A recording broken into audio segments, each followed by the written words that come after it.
somebody. Oh, I am somebody. Oh, I am somebody. You can try to walk away. At the end of this day, you gotta say I am. Oh, I am somebody. Oh, I am somebody. You can try to walk away, but at the end of this day, say I am. Yeah. I am somebody. I am somebody. Respect me. Protect me. Never neglect me. I am somebody. My mind is a pearl. I can learn anything in the world if my mind can conceive it and my heart can believe it. I know I can achieve it. Stop the violence. Save the children. Stop the violence. Save the children. Keep hope alive. Let me hear you scream. Oh, I am somebody. At the end of this day, you can try to walk away, say I am somebody. Look at your neighbor and say, neighbor, God made me so I am. Yeah. Hey, at the end of this day, you can try to walk away, but say I am somebody. Good morning. This is our anniversary month. We began this journey on Saturday morning in 1966.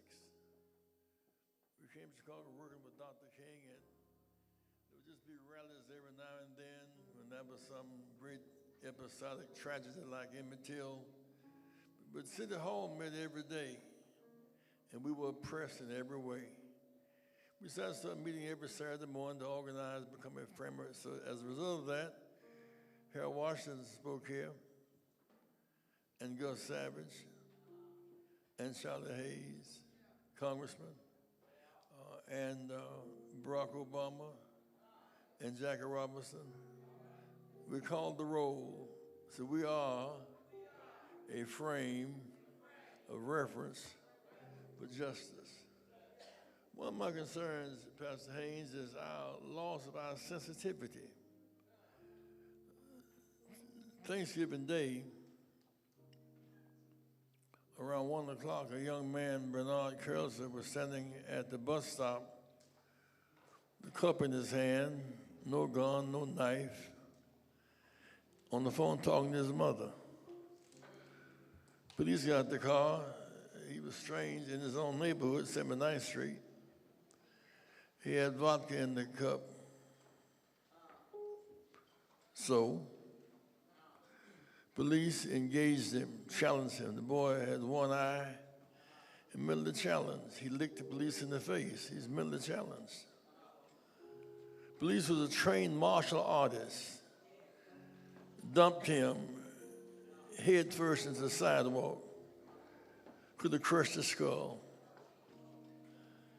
What's strange to me about it all, Brother John, is that there's no community outcry.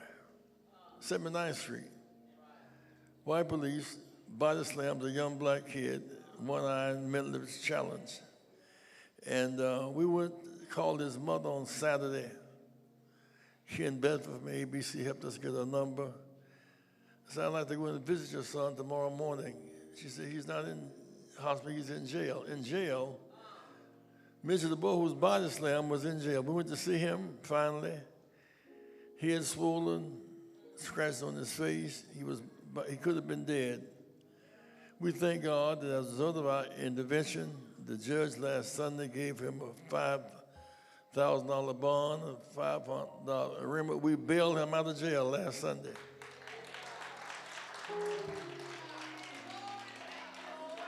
But we couldn't get him out.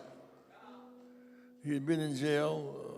They were on a previous warrant, which he was due to have resolved on that Friday morning. 2 days later. The police walked away scotch-free. He was innocent to proven guilty. He's still on payroll.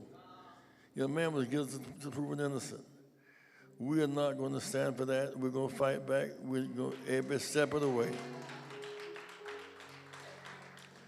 Starting today, we're giving away several hundred baskets of food. You see them on the front here. And turkeys to the needy. We have organized our seniors and those who have no food. But we can't settle for food once a Thanksgiving and once a Christmas. What's strange to me last week, Brother Freddie Haynes, is that on Thanksgiving Day, television was full of people giving away food and hot dinners for Thanksgiving. They cut food stamps the next day to several 100,000 people. Cut food stamps the next day. If you cut Pell Grants on the one hand, 80% of us will still pay. If you cut Pell Grants on one hand, raise tuition on the other hand, Parent Plus loans, you can't borrow money to send your child to school, and then you cut food stamps, that's a full square graveyard. We must fight, we must fight to feed the hungry every day. Educate our children, affordable education, all the time, everywhere. The protected right to vote, affordable education, international peace, are the issues of our time. Last, I want to say this to you, that on this coming Monday, we're going to Pembroke, Illinois. Pembroke, Illinois. It's about 70 miles south of Chicago. When blacks were facing lynching mobs in Arkansas and Alabama, Mississippi, they came to Chicago to get some land. And all the counties, all the places around Pembroke have running water and pipelines. It's the only area without pipelines. They have propane gas, outdoor toilets. They cannot get money. We had a meeting last week with the mayor of that city and the officials from Pembroke. We're going back out there this coming Monday with NICOR. They put in pipelines. People need pipelines, not propane gas. It's cheaper and it can attract business. We're going back out there. See, we must go to Pembroke. It's our moral obligation to feed the hungry, defend the poor, deliver the needy, and set the captive free. Congressman Kelly is her congressional district. It has a senator in that district, state rep in that district, a mayor. All that together does not equal justice for Pembroke. We're going to Pembroke on this coming Monday. I finished a book on sale now, Keeping Hope Alive. One of the books in bulk, you may get them for Christmas presents. Among other things in the book is 8488 speeches and other sermons in the book. Reuben Sharpton has been promoting on his broadcast. On tomorrow, we're doing Reuben Sharpton's television program, MSNBC. Grace, the writer, and I will be doing the program tomorrow. Selling the book, trying to codify our progress, trying to codify our work, solidify our legacy of service. I cannot help but say, as the reunion choir comes back, come back, reunion choir, come back, reunion, come back. Reunion choir, come back right quick. You know my heart, come right back. Give them a hand, the reunion choir.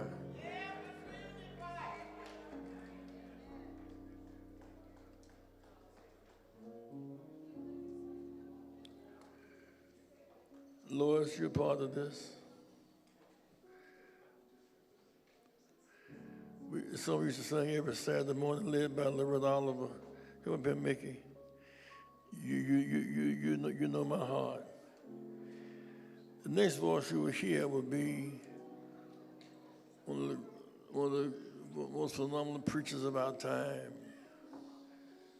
a social consciousness, a sense of social justice, profound interpreter of the gospel, a friend beloved. In Dallas yesterday, fighting to protect a black female police chief. Black police chiefs in states that turns on the attack all over America. And yet, say one thing worse than slavery is to adjust to it. One thing worse than oppression is to adjust. We must be maladjusted. See, we must be maladjusted to indignity. If you have no dignity level, you'll have no reaction. See, if I have no dignity level, I'll have no fight back. I must have dignity to fight back. We were going to not let the forces of evil break our spirits.